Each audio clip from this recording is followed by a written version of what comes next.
சென்னை மாநகரில் புதிதாக 2000 இலவச அதிநவீன கழிப்பறைகள் ஏற்படுத்தப்பட்டு வருவதாக மாநகராட்சி தெரிவித்துள்ளது. ஏற்கனவே இருக்கும் கழிப்பறைகள் பராமரிப்பின்றி உள்ளதால் புதிதாக அமைக்கப்படும் கழிப்பறைகளின் நிலை கேள்விக்குறியாகி இருப்பதாக பொதுமக்கள் கூறுகின்றனர். சென்னை மாநகரின் மக்கள் தொகை பெருக்கத்திற்கேற்ப பொது இடங்களில் கூடுதல் கழிப்பறைகள் ஏற்படுத்தப்படும் என்று சென்னை மாநகராட்சி அறிவித்திருந்தது.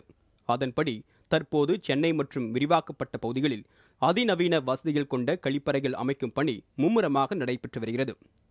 கழிவுகளை மறுசுழற்சி செய்து பயன்படுத்தும் பயோ டாய்லெட், GPS கருவிகள் துணையுடன் இயங்கும் டாய்லெட், தொகுப்புகளாக அமைந்திருக்கும் நம்ம டாய்லெட் மற்றும் முற்றிலும் பிளாஸ்டிக்கினால் ஆன 3S டாய்லெட் என 4 வகையான அதிநவீன கழிப்பறைகள் அமைக்கப்பட்டு வருகின்றன. 200 கோடி ரூபாய் செலவில் அமைக்கப்பட்டு வரும் 2000 இலவச அதிநவீன கழிப்பறைகள் அடுத்த ஆண்டு ஜனவரி மாதத்திற்குள் முழுவதுமாக பயன்பாட்டிற்கு வரும் என்று மாநகராட்சி தெரிவித்துள்ளது. இதுபோன்ற அதிநவீன கழிப்பறைகள் பொதுமக்கள் மத்தியில் நல்ல வரவேற்பை பெற்றுள்ளன.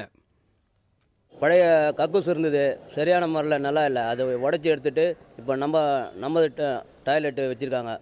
இப்போ நல்லா சுத்தமாக இருக்குது, நாங்கள்லாம் வந்துட்டு போகிறோம், நல்லா க்ளீனாக இருக்குது.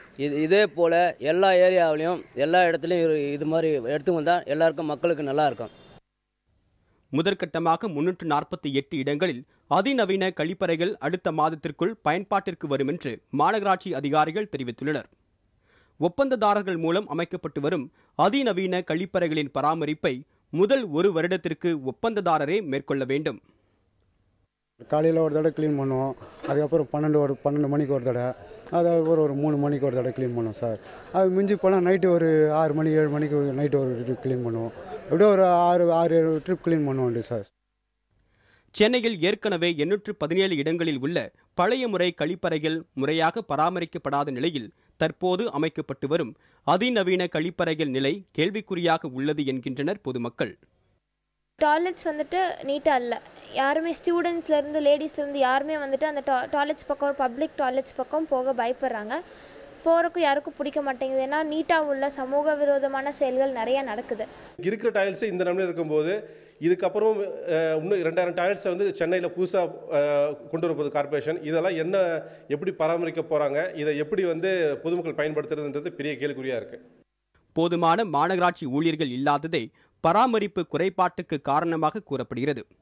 பராமரிப்பு ஊழியர்கள் பற்றிய தகவல் தர மாநகராட்சி அதிகாரிகள் மறுத்துவிட்டனர். ஆனால் பழைய முறை மற்றும் புதிய அதிநவீன கழிப்பறைகளை பராமரிக்கவும் அதனை கண்காணிக்கவும் OTK என்ற ஆண்ட்ராய்டு மென்பொருள் பயன்படுத்தப்பட உள்ளதாக தெரிவித்துள்ளனர் மாநகராட்சி அதிகாரிகள். ஏற்கனவே ஆள் பற்றாக்குறை உள்ள நிலையில் இந்த நவீன முறைக்கான பயிற்சி மற்றும் இதை செயல்படுத்துவதை மாநகராட்சி எப்படி எதிர்கொள்ளும் என்பது கேள்விக்குறியாகவே உள்ளது. சென்னையில் அமைக்கப்பட்டு வரும் அதிநவீன கழிப்பறைகளை முறையாக பராமரித்தால் எழில்மிகு சென்னை என்பது பூர்த்தியாகும். இதற்கு பொதுமக்களும் ஒத்துழைப்பு கொடுத்தால் மட்டுமே இது சாத்தியமாகும். புதிய தலைமுறைக்காக ஒளிப்பதிவாளர்கள் குழுவுடன் மணிகண்டன்.